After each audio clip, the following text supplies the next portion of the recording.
오늘 주가 오신 이유라는 제목으로 성탄의 메시지를 드리도록 하겠습니다.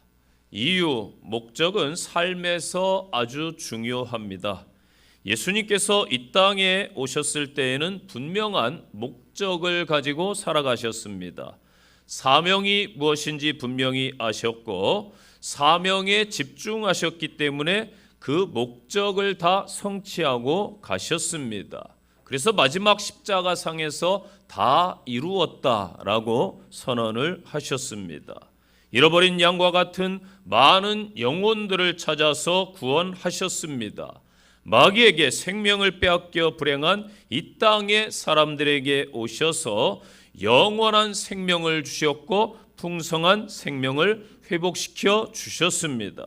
당신의 목숨을 대속물로 희생하면서까지 죄인들과 사람들을 섬겨 주셨던 것입니다. 태초에 사람은 하나님과 에덴 동산에서 동행하도록 지음을 받았습니다. 천국의 삶이었습니다. 또한 다가오는 새하늘과 새 땅도 하나님과 어찌 보면 함께함입니다. 그러므로 지금 여기서 하나님과 이 땅에서 동행하는 삶을 사신다면 그분은 이미 천국의 백성이요 천국에서 사는 것입니다. 천국은 그것들의 연장선에 불과할 것입니다. 그러나 사람이 범죄함으로 인해서 하나님과의 관계가 끊어지고 단절되어 버렸습니다. 이에 동산에서 하나님께서 사람을 추방하시지요. 하나님과의 관계가 무너져서 그 누구도 하나님을 직접적으로 만날 수 없고 하나님의 음성을 들을 수도 없고 또한 그분을 뵐 수도 없었습니다. 범죄한 이후에 우리와 하나님과는 간접적인 접촉만 허용되었던 것입니다. 그것이 바로 예배를 통해 구약시대 제사를 통해 허용이 된 것입니다. 예배의 중요성이 바로 여기에 있다고 하겠습니다. 죄로 인해 단절된 저와 여러분이 인류가 하나님을 만날 수 있는 기회, 만날 수 있는 장소가 바로 이 성소 예배의 장소인 것입니다. 그래서 구약의 하나님의 사람들은 다 온전한 예배의 사람이었습니다. 제사를 아주 중요하게 여겼던 것입니다. 예배에서 하나님을 만날 때 두 사람이 필요했습니다. 하나님 앞에 나아가기 위해서 먼저는 제사장이 필요했습니다. 죄 많은 인간 스스로 하나님 앞에 나갈 수가 없었기 때문입니다. 또 하나님의 음성을 듣고 메시지를 전달해 줄 선지자가 필요했습니다. 그러나 이것은 불완전한 간접적인 만남에 불과합니다. 그래서 늘 불완전하기 때문에 계속해서 하나님 앞에 나가야 되고 계속해서 짐승을 잡아서 제사를 드렸던 것이지요. 그렇기 때문에 하나님께서 하나님의 아들을 이 땅에 직접 보내시기로 계획하신 것입니다. 이제는 더 이상 간접적으로 하나님을 만나지 않아도 됩니다. 단절은 이미 끝이 난 것입니다. 죄도 십자가에서 완전히 해결된 줄로 믿습니다. 그렇기 때문에 인류의 불행도 이제 사실은 끝난 것입니다. 이 모든 것이 바로 성탄의 귀한 목적이요 성탄의 의미가 되겠습니다. 우리 주님께서 이 땅에 오신 이유 바로 인류의 죄 때문입니다. 죄로 인해 어둠 가운데서 길을 잃어서 많은 사람들이 똑바로 가는 것 같은데 결국은 사망길, 허탈한 길, 멸망길로 가는 것입니다. 올바른 하나님의 빛을 찾아서 그 빛을 비추면은 심령들이 자복하고 회개의 역사가 일어나는 것입니다. 그리하여 하나님과 다시금 동행하면서 하나님을 찬양하면서 하나님의 이름을 높이는 거룩한 삶을 살아가라고 이 땅에 예수님이 오신 것입니다. 그렇기 때문에 성탄의 목적은 회복이다 한 단어로 말할 수가 있는 것입니다. 이 귀한 성탄의 아침에 저와 여러분 모든 부분이 여러분의 가정, 사업, 삶, 환경, 자녀들까지 모든 것들이 회복되는 은혜가 임하시기를 바랍니다. 주님이 이 죄악된 이 땅에 오신 이유를 통해서 이 성탄의 아침에 은혜의 시간이 되시기를 바랍니다. 첫째는 자기 목숨을 내어주기 위해서 오셨습니다. 진정한 사랑이 무엇입니까? 목숨까지도 내어줄 수 있는 것입니다. 예수님은 자신의 목숨을 제단의 제물로 골고다 언덕의 십자가의 어린 양으로 내어주시기 위해서 이 땅에 오셨습니다. 그래서 선지자 침례자 요한이 요한복음 1장 29절에 보라 세상죄를 지고 가는 하나님의 어린 양이로다. 요한일서 4장 10절 사랑이 여기 있으니 우리가 하나님을 사랑한 것이 아니요 하나님이 우리를 사랑하사 우리 죄를 속하기 위하여 화목제물로 그 아들을 보내셨음이니라. 아멘. 아주 예전에 해오라기라는 가수가 불렀던 노래 제목이 있습니다. 사랑은 받는 것이 아니라면서. 언뜻 기억나는 분들도 아마 계실 겁니다. 그 말이 맞습니다. 사랑은 받는 것이 아니라 사랑은 주는 것이 진짜 사랑입니다. 이 사랑이 바로 하나님 아버지의 내어주심의 사랑입니다. 죄악된 인류를 위해서 독생자 예수님을 친히 내어주셨습니다. 요한복음 3장 16절 하나님이 세상을 이처럼 사랑하사 독생자를 주셨으니 이는 그를 믿는 자마다 멸망하지 않고 영생을 얻게 하려 하심이라. 아멘. 여러분은 주는 기쁨을 경험하고 살아가고 계신가요? 받는 것도 기쁘지만은 줄 때에 더 많은 기쁨을 얻을 수가 있습니다. 아마 컴패션이란 단체를 여러분 많이 알 것입니다. 이러한 단체를 통해서 선한 일을 하는 연예인 부부가 있습니다. 차인표 신혜라 씨가 어느 날 방송에 나와서 간증하는 것을 들었습니다. 신혜라 씨가 가난한 나라의 아이들을 돕기 위해서 늘 열심을 내는데 그 남편이었던 차인표 씨는 시큰둥 반응합니다. 아내가 남편의 참여를 유도하려고 비행기 티켓을 끊고 애원하다시피 해서 마지못해서 쫓아가는 형국입니다. 인터뷰에서 차인표 씨가 밝히는데 억지로 따라갔다고 합니다. 가면서도 심기가 내내 불편하고 마음속에서 화가 치밀어 올랐다고 고백을 했습니다. 그런데 그곳에 가서 하루 이틀 지내면서 봉사를 하다 보니까 그 굳었던 딱딱한 마음들이 다 무너져 내렸습니다. 어려운 나라의 그 아이들을 돌보면서 속에서 무언가 형용할 수 없는 기쁨이 차올랐다라고 고백을 했습니다. 바로 주는 기쁨을 깨달은 것이지요. 희생의 기쁨을 깨달은 것입니다. 그 이후로 적극적으로 자신이 홍보대사가 되어 지금까지 제3세계 아이들 어려운 많은 사람들을 돕고 있다고 합니다. 수요일마다 주일마다 매주 식사로 섬기는 분들이 계십니다. 저희야 회의 끝나고 예배 끝나고 편안하게 4층 식당에 가서 식사를 하지만 이분들은 하루 전날부터 오셔서 열심히 식사를 준비합니다. 제가 이름은 밝히지 않겠습니다. 저 멀리 정말 교회에서 멀어요. 카트에 음식 재료를 이렇게 싸가지고 지하철을 그렇게 타고 오셔가지고 다른 분들보다 그 아침에 몇 시간 전에 오시는 걸 제가 목격을 합니다. 식사 준비를 열심히 하세요. 제가 늘 감사함으로 인사를 드립니다. 참 고생이 많으십니다. 인사를 드리면은 꼭 하시는 대답이 있어요. 목사님, 하나도 안 힘들어요. 재미있게 제가 하고 있습니다. 이렇게 답해 주세요. 그래서 제 마음에 진짜 기쁨으로 성도들을 섬기고 헌신하고 계시는구나. 그 모습을 실제 보게 됩니다. 하루 이틀도 아니고 여러분 주님의 마음이 아니면 어떻게 섬기겠습니까? 오늘 성가대 찬양을 했는데 성가대도 주님을 섬기기 위해 찬양으로 섬기기 위해서 아침 일찍 오셔서 준비하시고 아마 성탄절이나 특별한 송구영신 때는 더 많은 준비를 하는 걸로 알고 있습니다. 찬양단, 재정부, 또 밖에서 주차로 여러 가지 하루 이틀도 아니고 몇 년씩 그렇게 섬기고 봉사하시는 분들이 계십니다. 주님의 마음이 아니면은 어떻게 그렇게 섬기겠습니까? 제가 성탄절을 맞이해서 성도들을 대신해서 헌신하시는 분들께 다시 한번 감사를 드리겠습니다.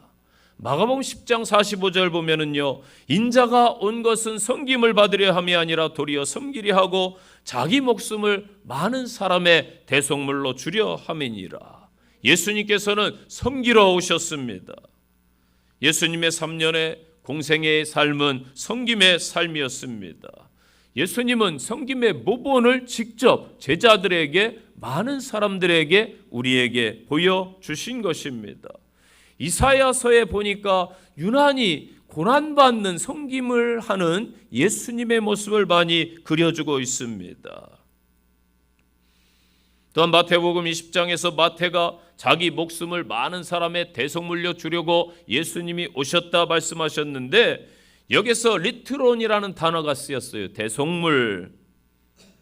이 원어의 뜻을 보면은 석방금을 내다, 속전하다, 죄수를 해방시키다, 풀어주다, 벗다, 이런 뜻을 가지고 있습니다. 즉 감옥에 있는 죄수나 노예로 있는 자를 일정량의 돈을 지불해서 풀어주는 것을 의미합니다. 그래서 포로를 자유케 하는데 들어가는 몸값의 의미를 갖습니다. 이처럼 주님께서는 사람들의 죄악, 또 고난, 질병, 여러 문제, 죄의 상태로부터 구원하시기 위해서 자신의 몸을 속전으로 지불하신 것입니다. 왜 그렇습니까? 인간이 죄 아래 신음하고 있고 죄 아래 팔렸기 때문입니다. 저주 아래 있어서 헤어나오지 못하기 때문입니다. 멸망할 수밖에 없는 존재이기 때문입니다. 영원히 죽을 수밖에 없는 그러한 저희들을 위해서 주님께서 십자가에서 자신의 몸을 희생해서 자기 목숨을 내어주기 위해서 그 피로 온 인류를 덮기 위해서 이 추운 계절에 오신 줄로 믿습니다. 이 성탄의 아침에 주는 교회, 또 주는 가정, 주는 믿음의 성도들 되시기를 바랍니다. 히브리서 9장 22절에 율법을 따라 거의 모든 물건이 피로써 정결하게 되나니 피 흘림이 없은즉 죄 사함이 없느니라. 아멘. 예수님의 피를 모른 채 세상의 그 어떤 성공 아무 의미가 없다는 것입니다. 세상의 성공이 하나님의 심판과 영원한 죽음을 막을 수 없기 때문입니다. 사람의 생명은요, 양식의 넉넉함에 있지 않다고 그랬어요. 하나님과의 올바른 관계에 있는 것입니다. 성경은 선포해요. 하나님의 올바른 관계가 그럼 무엇입니까? 하나님과 화목하는 것입니다. 하나님과 화목하는 길은 성경에 보니까 예수 그리스도의 피밖에 없다. 바로 십자가의 능력입니다. 인자이신 주님이 가신 섬김의 삶을 우리가 따라가야 되는 것이지요. 예수님께서 모든 것을 내려놓고 십자가에서 죽음으로 이루신 그 구원의 복을 삶으로 또 생활로 전하면서 날마다 감사함으로 살아가는 성도들이 되시기를 바랍니다. 그래서 찬송가 가사가 있잖아요. 예수로 나의 구주 삼고 성령과 피로써 거듭나니 이 세상에서 내 영혼이 하늘의 영광을 누리도다. 이것이 나의 간증이요 이것이 나의 찬양일세. 나 사는 동안 끊임없이 구주를 찬송하리로다. 아멘. 두 번째, 겸손해지기 위해서 주가 오셨습니다. 자, 예수님의 이 땅에 태어나심은 달랐어요. 화려한 왕궁, 왕의 후손으로 오셨는데 왕궁에 오시거나 부잣집 재벌가에 오시지 않았습니다. 그는 가난한 사람인 요셉과 마리아의 가정에, 그리고 여관에 누일 방이 없어서 마국간에서 태어나셨습니다. 처음부터 그가 오신 목적이 보여지지요. 성탄을 맞이해서 우리 모두 낮은 자리로 겸손한 성도들이 되시기를 바랍니다. 내가 의인이 아니라 죄인임을 인정하시기 바랍니다. 예수님은 의인이 아니라 죄인을 부르러 이 땅에 오셨어요. 의인은 단순히 도덕적으로 완벽한 사람을 말하는 게 아니에요. 오히려 자신을 의롭다고 여기는 사람들, 의인의식이 강한 사람들입니다. 스스로 하나님 앞에 설 수 있다고 착각하는 그러한 사람들입니다. 바리새인과 서기관과 같은 사람들이겠지요. 그들은 율법을 지키는 것에 자부심을 느꼈습니다. 다른 사람과 비교하면서 정죄했습니다. 그러나 정작 자신 내면의 깊은 곳의 죄악은 깨닫지 못했어요. 왜 그랬을까요? 교만함이 넘쳐났기 때문입니다. 예수님은 이러한 교만한 자가 아니라 오늘도 겸손한 자를 찾으십니다. 복음을 위하여, 우리들 구원을 위하여 낮아지신 예수 그리스도를 기억하며 우리들도 낮아지시기를 바랍니다. 나보다 못한 이들을 섬겨주시고 주님의 모습을 드러내는 삶을 실천함으로 승리하시기를 축원드립니다. 누가복음 5장에서 예수님께서 말씀하셨어요. 내가 의인을 부르러 온 것이 아니요 죄인을 불러 회개케 하려 왔노라. 세상 인심 보세요. 죄인, 평판이 좋지 않은 사람들은 피하고 멀리합니다. 또 힘이 없고 가난한 사람들도 외면합니다. 오늘날 우리 사회에 법적으로 계급 신분이 존재하지는 않지만은 사실은 많은 문제들이 존재하고 있습니다. 우리 사회에도 관행과 전통이라는 이름으로 차별, 편견이 있습니다. 2000년 전 이스라엘은 이 현상이 더 심각했습니다.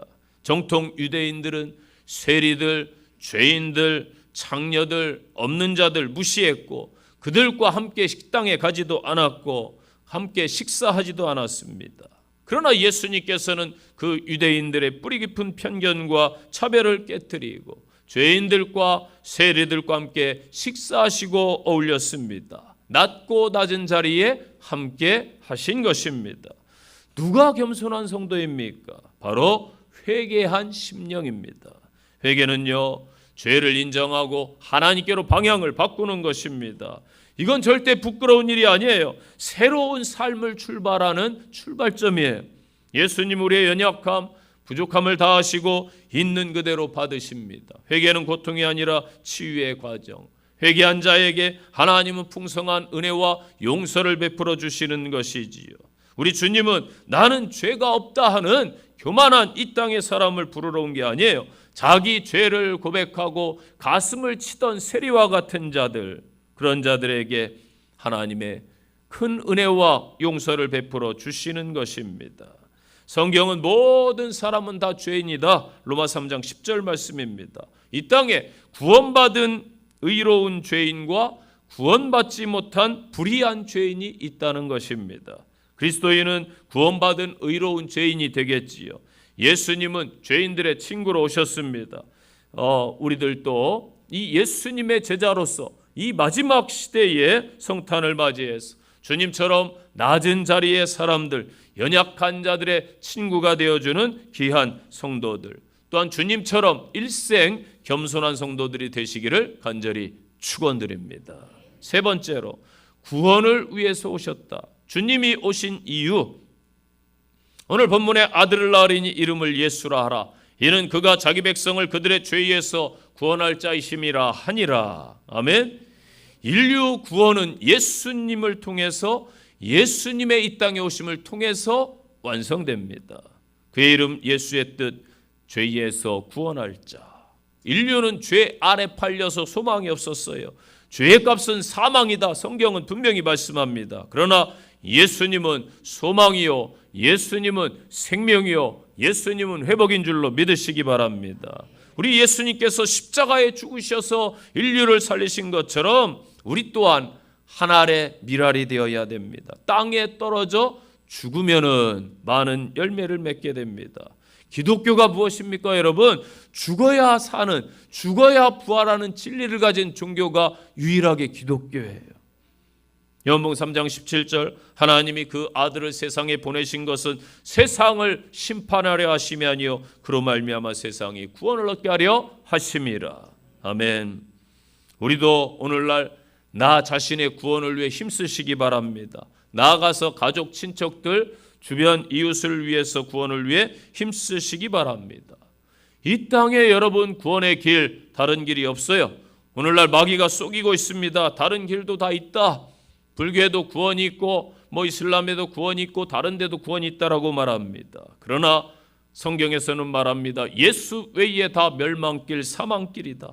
오직 십자가의 길밖에 없습니다. 예수님 외에 다른 구원의 길이 없습니다.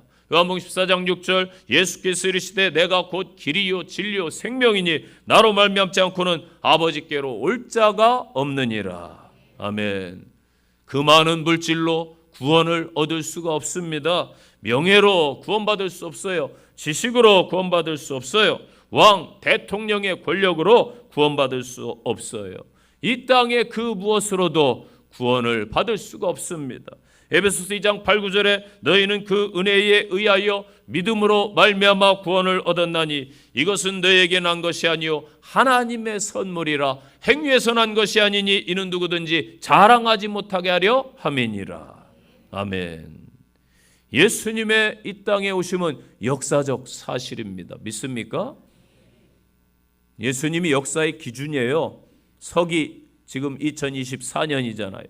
영년부터 시작된 거 예수님 탄생을 기점으로 기원 전, 기원 후를 나누고 있습니다.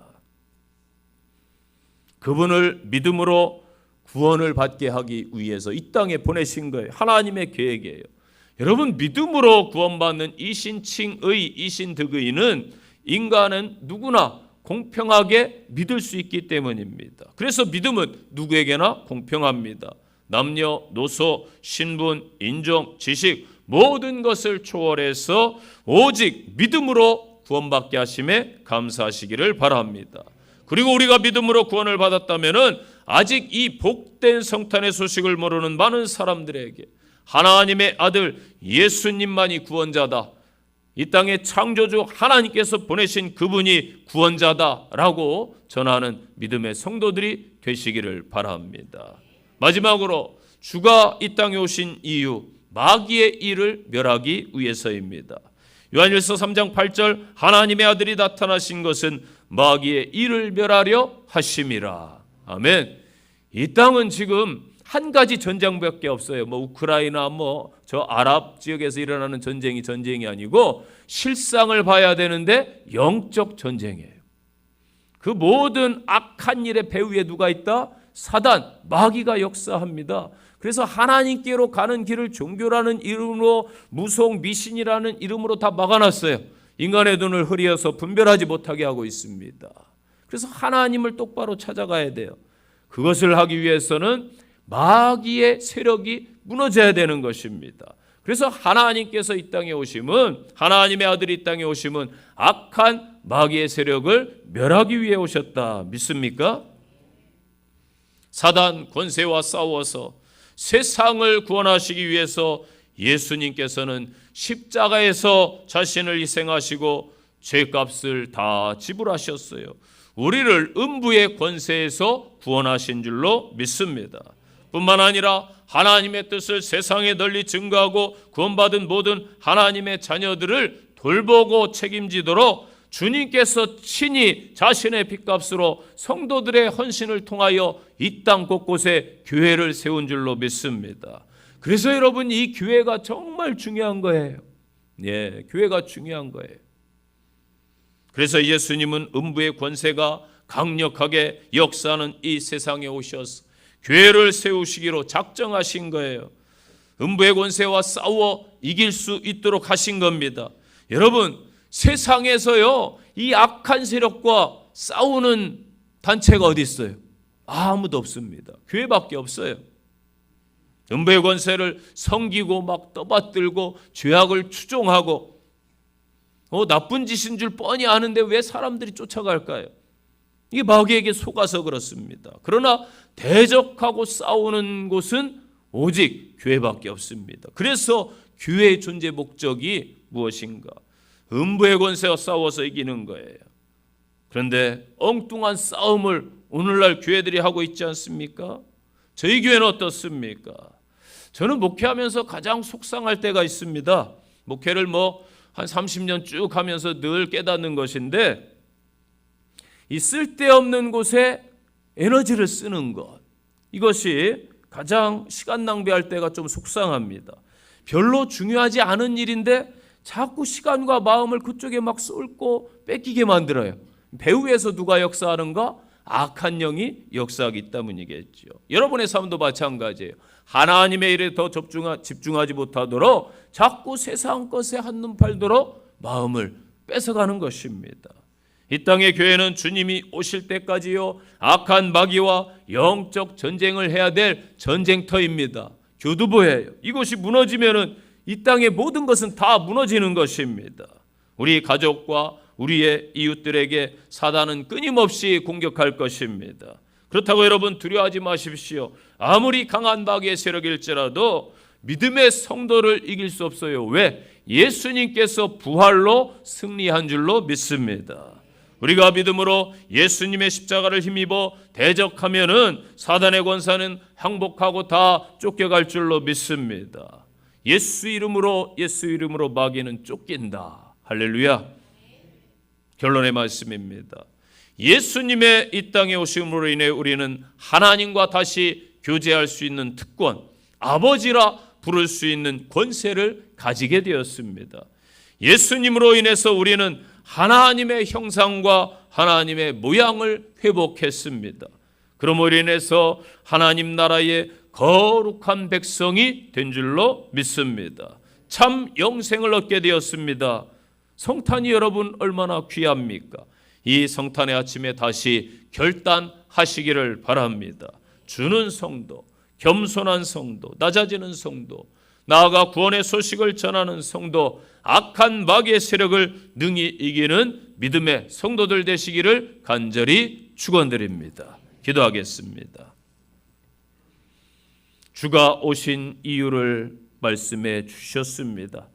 그 예수 그리스도를 본받아 살아가는 저희들의 삶이 되게 하시고 예수 그리스도의 탄생의 소식이 온 땅 곳곳에 증거되게 하옵소서.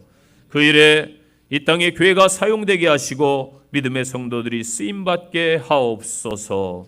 주 예수님 이름으로 기도합니다. 아멘.